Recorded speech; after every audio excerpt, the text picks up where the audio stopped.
when you've gone through a divorce or you've gone through a separation, one of the things that you really have to deal with is getting a balance between too few and too many people. Now let me explain what I mean. When you've gone through a hurt, sometimes you try and drown it out by a lot of friends. You just go out partying, you just go out to every social event, you just sort of try and get lost in the crowd. All right? Now that's social butterfly. Then some other people would go to too few friends. That means they'd only find people who were hurt like them and stay with them. You know, get 2 or 3 hurt people.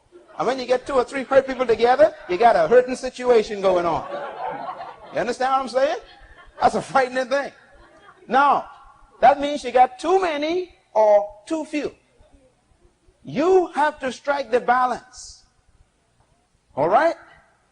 Don't go around trying to drown your feelings in relationships. And don't try and hide within the hurts of others. You've got to get a balance where you set your priorities. Your priorities should not be trying to hide or get rid of your hurt, but your priority should be, how do I deal with this hurt? The first thing is I got to accept it. Let me go and find counsel with somebody with the wisdom of God who can help me identify what I'm feeling. That's important to make a note of. The first thing you should do is set a priority. I must find out what I'm going through. That's your priority. Because if you don't get that clear in your mind, you start making wrong decisions. So go get proper wisdom. Set your priorities. And let that counselor give you the priorities based on the Word of God for you to follow. And then you'll have something to live by until you get over the heartache. You know how to deal with it. That's what you call facing it. Then the fourth thing that people go through after divorce is what I call independence. Say it with me. Independence. Now, independence is when you get custody of yourself back again. Mostly when people go through divorces, they normally think of custody of the children, custody of the car, custody of the house. But let me tell you, the first thing you get custody of, before you get the children or the dog or the cat, is yourself. And the first thing you need to deal with is you. Now, what I want to share with this point is that most people get married in dependence. All right, I'll repeat it. Most people get married in dependence. That means they get married because they depend on the person. They are not independent before they get married. So they got married with the attitude of depending on a person. Those kinds of people really go through trouble if they're ever separated. Because now, for the first time in their lives, after years of dependency, declaration of dependence has been given to them. They didn't declare it, it's been given to them. You've got to now pay your own bills. You've got to now worry about the children by yourself. You've got to now take care of the rent by yourself. You've got to now plan which way to go to work, which route to take by yourself. And honey, that ain't no piece of cake. Independence is a serious experience for separation. You know what it is to be with somebody for 20 years? And you always knew where everything was going to be taken care of because they always took care of things. And all of a sudden, ain't taking care of it no more. Now you got to build your own house. You got to pay for your own car. You got to buy your own clothes. You got to brush your teeth. With your own toothpaste too. Independence is a reality. It's an experience you got to go through when you talk about separation. All right? So these are things that people go through. These are stages. Withdrawal, they become a social butterfly, which is reverse to withdrawal, or they cannot find a balance between too many friends and too little of the wrong friends. Or they have to experience this awesome independence all of a sudden. Now, I'll tell you something about this independence. It's a dangerous one, too. Because later on, we're going to learn that if you develop independence to the point where you isolate other people, you could become a problem. You can become so independent that you violate the very foundation of God, which says you need other people.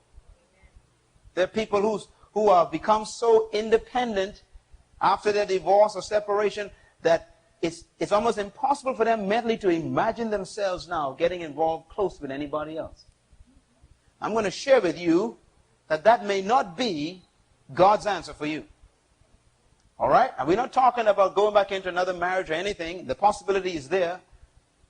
But this independence has to be realized in a context. And the context is, before you get married, become independent. Why? Because you might need it again.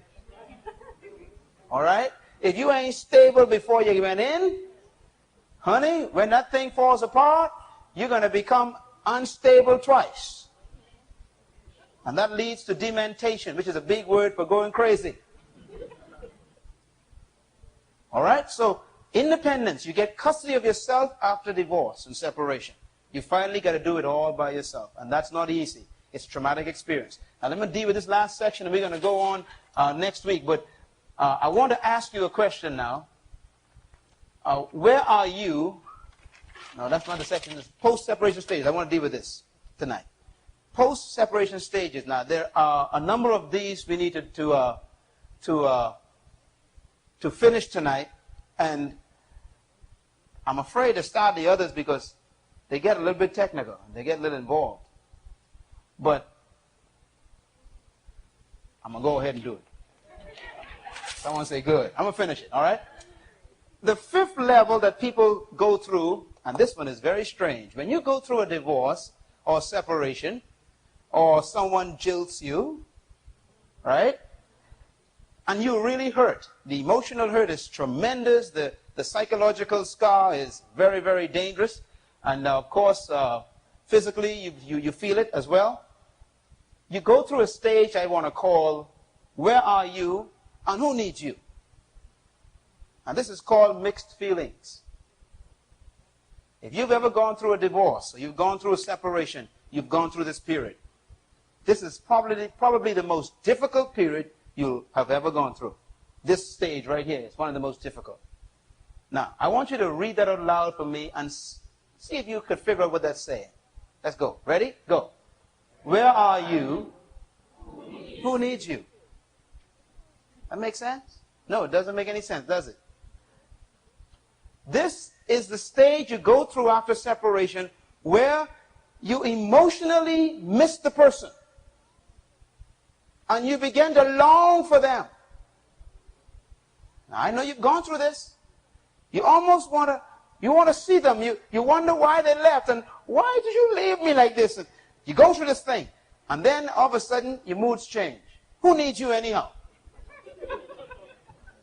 You know what I'm saying? You've been through that. Just, why did this person leave? I don't need him anyhow. And then a few minutes later, gosh, I missed that fool. And then next minute say, where is that fella? And you say, who need him anyhow?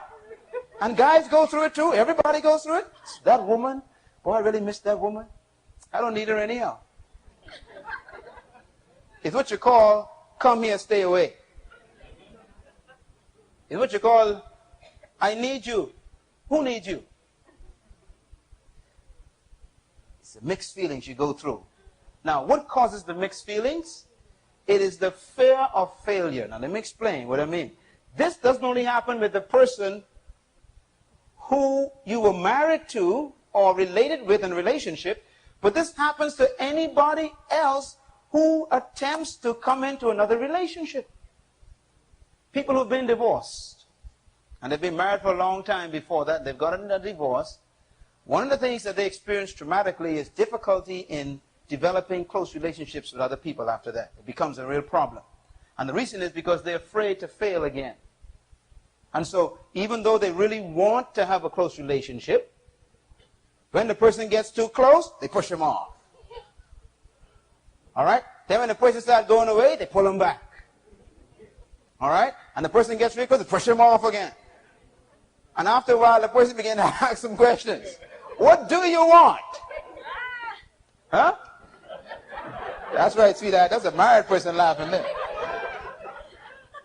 Now, we're going to share with you next week that this mixture of feeling is a result of the trauma. And what it is, it's the confusion of companionship versus marriage. This is an important statement I just made. People want companions, but they don't want no marriage. The need for companionship is in everybody. So even though you've been hurt and you've really been torn and your heart's been broken, you're sitting there going, I don't need nobody. Where is he?